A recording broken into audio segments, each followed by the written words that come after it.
বিষ্ণুপুর গ্রামে নামে এক গ্রাম ছিল। সেই গ্রামে একটা ছোট্ট মেয়ে বাস করত। তার নাম ছিল মিনু। সে গ্রামের একটা ছোট্ট বাড়িতে বাবা মায়ের সঙ্গে থাকতো।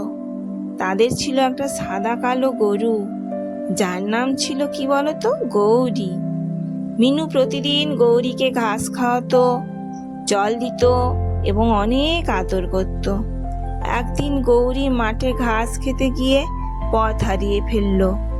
মিনু খুব চিন্তিত হয়ে চারিদিকে খোঁজাখুঁজি করলো।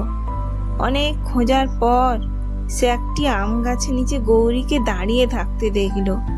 গৌরী ও মিনুকে দেখে খুব আনন্দে হাম্বা হাম্বা করে ডাকলো। মিনু গৌরীকে নিয়ে নিরাপদে বাড়িতে ফিরল। তারপর থেকে সে আরো বেশি যত্ন নিল, যাতে গৌরী আর কখনো হারিয়ে না যায়।